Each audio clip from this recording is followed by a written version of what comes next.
Ah, qu'est-ce que ça fait là ça? Bonjour tout le monde.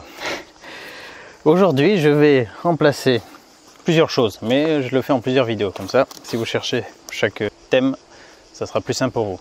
Je vais changer la valve de contrôle d'huile. J'ai passé la voiture à la valise, elle avait un code qui est sorti, je ne me rappelle pas non plus lequel, je vais vous le sortir aussi. Et ça m'a amené à contrôler une pièce, enfin en tout cas à localiser une pièce et à la remplacer parce que je ne sais pas dans quel état elle est. Alors, sur cette petite Toyota Yaris TS de 2001, on a le système VVTI pour Variable Valve Timing Intelligent. Et donc, il a un système de levée des soupapes variable qui permet d'avoir un maximum de couplets de puissance à tous les régimes. Il semblerait que ce soit géré par cette pièce qui est là. Alors, pour l'autre tuto, il y aura un remplacement de l'alternateur parce que il y avait une patte ici qui permettait de faire son réglage, mais qui me gênait pour accéder à cette vis. Donc, j'ai retiré l'écrou qu'il y avait ici, ok, mais pour enlever la patte, il fallait que j'enlève la vis qu'il y avait sur l'alternateur, qui est naturellement à casser. Donc là, il reste le filetage dedans et la tête à casser. Et c'est là aussi que je me suis rendu compte que l'alternateur était cassé lui-même. Je ne sais pas trop pourquoi. Il est fissuré carrément, il est pété. Voilà, ça c'est pour l'autre vidéo. Donc, il faut enlever cette patte et ensuite on accède à cette vis qui est en... Non, c'est pas du 10 parce qu'on est chez Toyota, donc c'est des dimensions autres. Je crois que c'est... Non, si c'était pas du 11 ou du 9.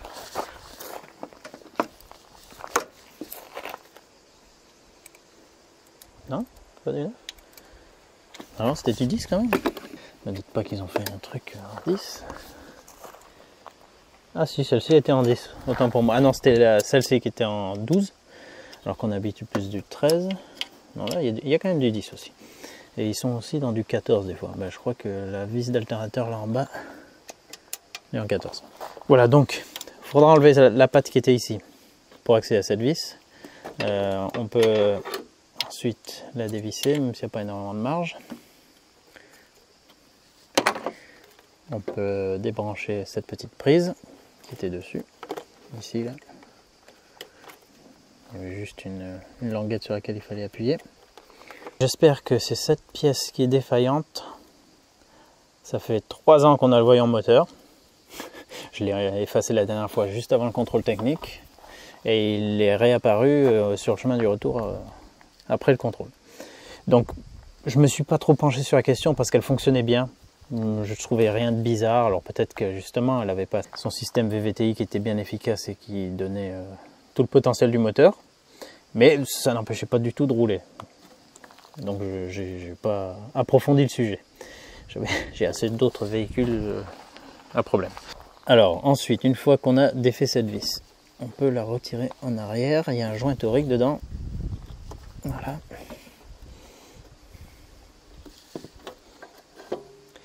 Et ça ressemble à ça. Bon, elle n'est pas très belle et bien rouillée, comme plusieurs pièces sur Toyota de cette année, de ces années.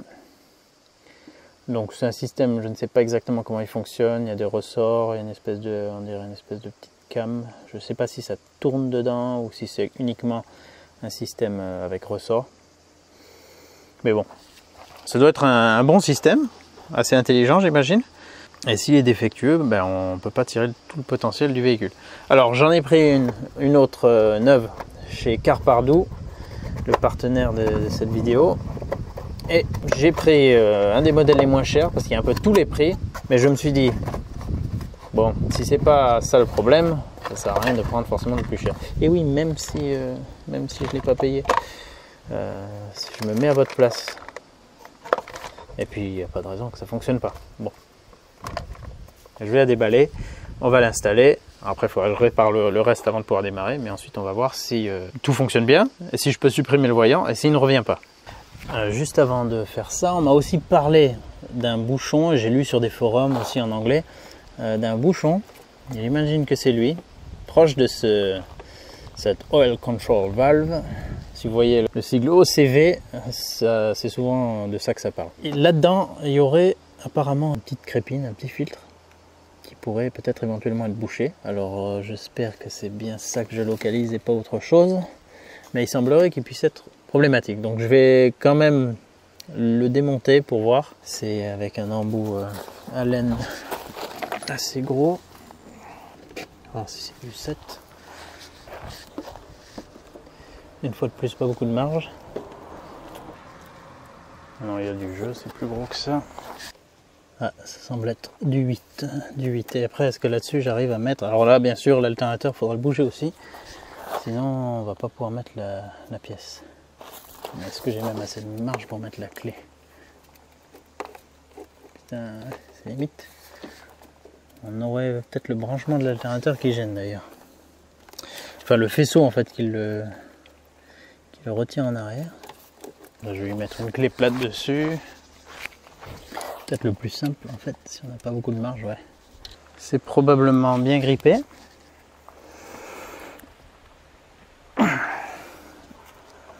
Ça a l'air de bien tenir.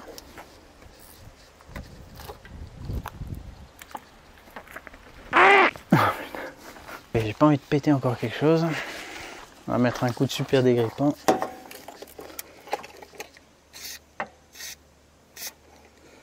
En espérant que ce soit bien la bonne pièce que je démonte et pas un truc serti à la résine ou je ne sais quoi.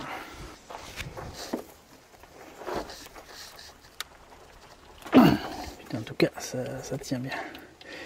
Quand même peut-être prendre une clé plus grosse si j'arrive à la mettre en place. Il n'y a pas beaucoup de marge. Putain, il est vraiment embêtant l'alternateur. Voir avec un petit cardan si ça passe. Toujours pas. Non, toujours pas. Bon. La petite patte qui tient les cosses de l'alternateur, je vais la défaire.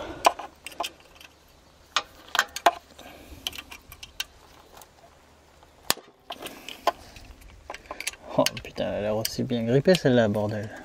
Oh. Mais quel kiff. Bah, sinon je coupe le collier, mais bon, je préférais le garder. Ah, quoique peut-être qu'il s'enlèvera trop difficilement.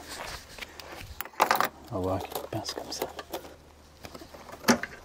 Ah ouais, ok, c'est bon. Alors est-ce que là ça me donne plus de marge ou toujours pas trop? Putain, pas tant que ça. Bon ben en fait je dois défaire plus l'alternateur. Tout simplement. Bon, vu que je l'avais défaite en dessous, je vais le décrocher. Le faire descendre un petit peu. La vis elle bute contre quoi là? Contre un capteur airbag. Oh putain. Ah mais c'est chiant ça. Faut mettre un coup de cric sur le moteur ou quoi? Ah, j'y crois pas. Ah, pour enlever l'alternateur, la vis elle bute contre là. Et là, je peux pas. Non, j'ai pas assez de marge pour la retirer. Donc il faut genre lever un tout petit peu le moteur pour que ça passe juste au-dessus. J'imagine. Bon, j'ai retiré l'alternateur, maintenant on y voit beaucoup plus clair. On va regarder ça.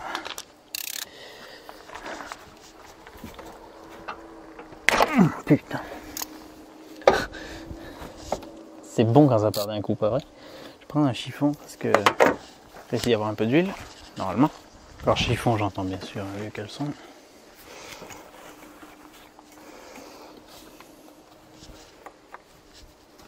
Alors voyons voir ce que c'est que ce truc. Est-ce que tu as une crépine ou un filtre toi? Mais réponds. Il y a un petit joint, le gars. Ah, il y a un petit truc là-dedans. Ok. Ça, on garde ça comme ça, tranquille. Pas de panique. Il y a un petit machin là. Ah. Attends. Très bien.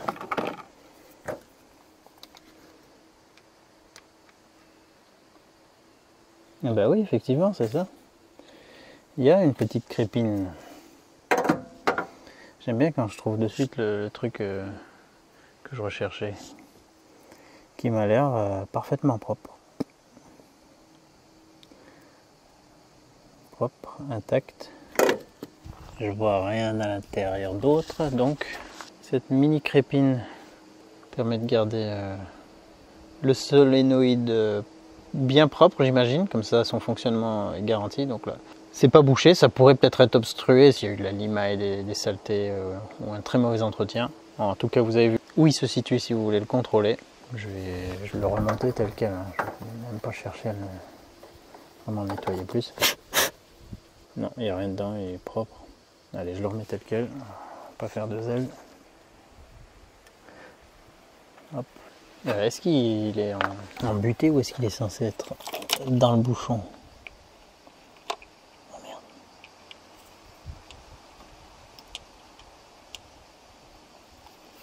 Alors il va assez loin.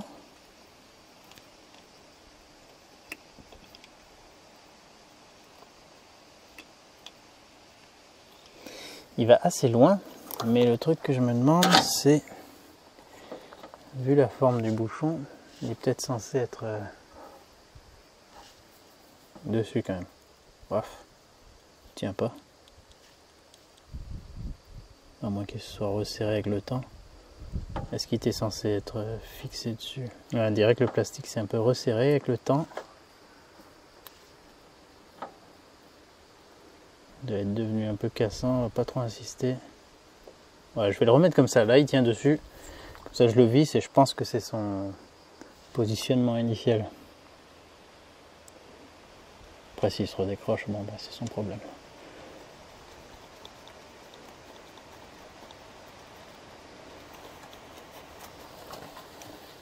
Ça au moins c'est contrôlé. Je peux éliminer ça. J'ai aucune idée du couple de serrage, donc on va le serrer fermement, mais sans exagérer. Si je constate un suintement d'huile vers l'alternateur, oh, ça viendra peut-être de là. Voilà. Et on va mettre la pièce neuve. J'ai pas la moindre idée de ce que vaut la marque Becker, mais c'était la moins chère, je crois. Les pièces sont identiques. Il y en a une qui est un petit peu moins rouillée que l'autre. Le branchement est le même. C'est déjà huilé et tout. Si, je sais pas, si vous aviez une pièce comme ça qui n'était pas huilée, enfin, mettez de l'huile moteur dessus avant de la monter. Je sais pas bien comment ça fonctionne, mais en tout cas il y a un ressort là, dans cette partie. Et peut-être avec la pression d'huile qui augmente en accélérant, ça fait descendre une espèce de piston qui joue sur l'ouverture des valves. Un truc du genre, je sais pas trop. Je connais rien du tout, mais voilà. Allez, alors, petit coup de chiffon là. C'est bon, c'est propre. Je le remets en place.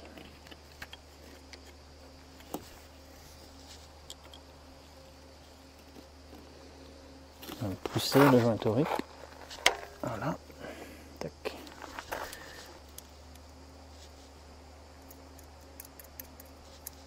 Ça c'est juste pour le maintenir en place, mais il n'y a pas du tout besoin de faire un gros serrage là-dessus.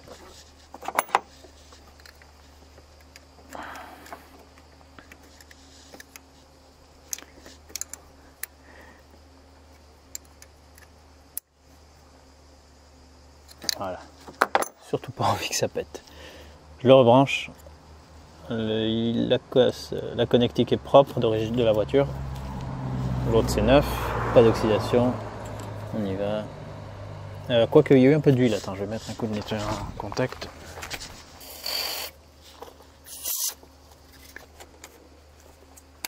Voilà. Ça c'est fait. Je vais remonter l'alternateur. Ensuite on mettra en route et puis on verra si, je l'espère, le problème disparaît. Bon, en tout cas, bon ben voilà, au moins j'aurai éliminé ça. Cette pièce sera neuve. Et depuis 2001, donc voilà, maintenant elle est plus toute jeune, 21 ans la bagnole. Au bout de 21 ans, t'avais bien le droit à ça. Hein, t'as le droit de faire des petits caprices de temps en temps. Ça c'est refait, ça c'est rebranché. Ça c'est rebranché, ça aussi. Non, j'ai rien oublié. J'ai tout serré. Bon, allez.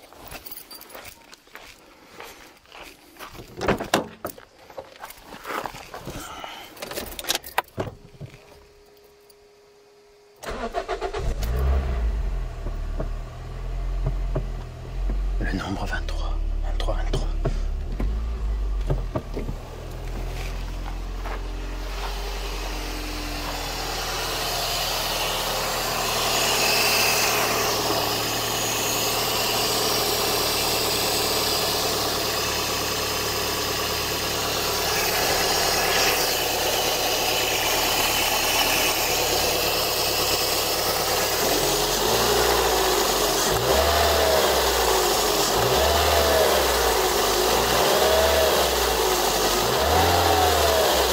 Je vais voir si elle est assez tendue. Non, d'accord.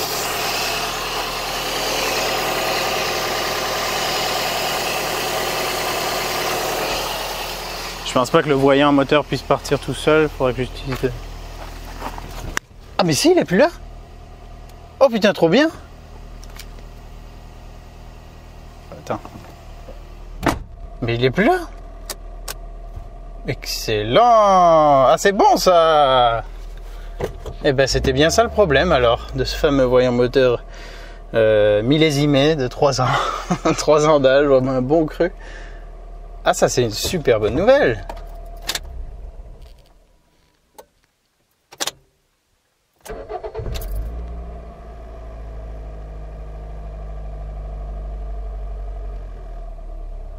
C'est super. Marrant comment il m'a fait le démarrage. En fait, j'ai dû oublier comment elle fonctionnait normalement avec la valve de contrôle fonctionnelle. Parce que là, le démarrage, il monte genre vers 2000, puis il redescend plus progressivement qu'il le faisait avant.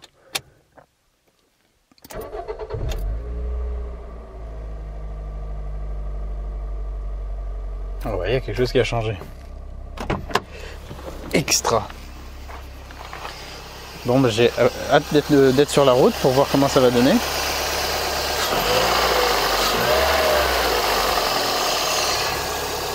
Ah bah là je suis content, je m'attendais à devoir sortir la valise et tout, mais non. Problème résolu, parce qu'il était allumé et il partait pas tout seul. Hein. La dernière fois je l'ai effacé, j'ai roulé et il est revenu à l'aller non et au retour à mi-chemin. Donc j'ai fait 3/4 de mon trajet avant qu'il revienne. Ouais, allez, j'ai fait 30 bornes avant qu'il se rallume, mais là pas du tout. Même au démarrage, alors que normalement il était tout le temps allumé. Bon, je viens de faire un petit tour. En fait, on s'est habitué à ce qu'elle tournait moins bien. Donc je sais pas si le problème il se dégradait, enfin si je sais pas si la pièce genre tombe en panne d'un coup, bloque ou fonctionne plus correctement, ou si c'est progressif et que ça se dégrade de plus en plus jusqu'à un moment donné où ça déclenche le voyant moteur avec le code erreur que je vous affiche à l'écran puisque je me souviens plus exactement lequel c'était. Mais effectivement, d'avoir changé la pièce, je la sens plus réactive et surtout plus réactive au fur et à mesure de l'accélération. Ouais, on sent qu'il se passe quelque chose avec ce système VVTi que je trouvais vraiment super sympa. Si vous l'avez sur votre véhicule ou si vous, même chez Honda par exemple, si vous l'avez aussi, ouais, on sent qu'il y a quelque chose qui se passe en plus. Quand on compare avec un moteur qui n'a pas ça, c'est beaucoup plus linéaire. Là, ouais, on sent que, je sais pas, c'est difficile à décrire, mais c'est vraiment un système sympa et intelligent. Ça fonctionne bien. Donc là, on a retrouvé a priori les performances d'origine ou proches, et avec l'éthanol, ben ça va être encore plus sympa normalement. Donc il faut que je roule encore un peu pour voir comment ça, parce que là j'ai fait à peine 250 km avec éthanol, avec le kit et tout. Avant on roulait déjà à l'éthanol, mais avec le kit là maintenant la gestion est meilleure, j'ai senti aussi la différence. Bon bref, de toute façon ça c'était un autre sujet, mais juste pour dire que je suis content qu'elle ait retrouvé déjà plus de voyant moteur, toutes ses capacités, et puis ça va être encore plus sympa de la conduire sur nos petites routes. Et puis l'installation, en fait c'est con, hein, il y a juste une vis, une pauvre vis en 10, mais on est obligé quand même. Ah là, elle est ici, donc son accès est vraiment merdique. Je sais même pas si avec une petite. Bon, peut-être qu'on peut avoir une petite clé coudée de 10 pour y arriver. De face, on peut pas mettre genre une douille ou quoi. Donc moi, je me suis dit bon pas me prendre la tête 3000 ans, hein, je vais défaire ça, la patte de l'alternateur. Et c'est là que mes aventures ont commencé.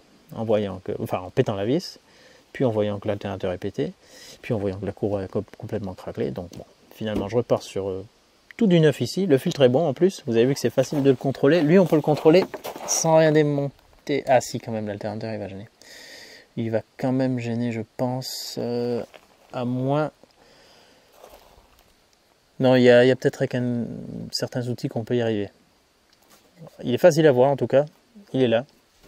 Donc si vous changez cette pièce, n'hésitez pas à le contrôler. Et si vous tombez l'alternateur, n'hésitez pas aussi à contrôler ce petit filtre. Ça pourrait éventuellement vous éviter des problèmes. Sinon, c'est en faisant qu'on fait. Je vous mets le lien vers la pièce dans la description. Là, c'était la moins chère. Je ne sais pas combien de temps elle va tenir, mais... Allez, si elle tient 10 ans, je serais content déjà. Admettons, on va dire que c'est une pièce premier prix, peut-être elle va tenir 10 ans au lieu de 20 ans. Non, pas tout à fait 20 ans, parce que ça fait 3 ans qu'on roule comme ça, donc 18 ans, vu qu'elle a 21. Je vous dis à bientôt dans une autre vidéo. J'espère que ça pourra vous aider si vous avez ce souci, ou si vous voulez le faire en préventif et assurer que le système VVTi soit toujours au top de sa forme. À bientôt, au revoir. Ouais, c'est quand même plus sympa ce côté... brillant là que l'autre côté tout rouillé, tout pourri.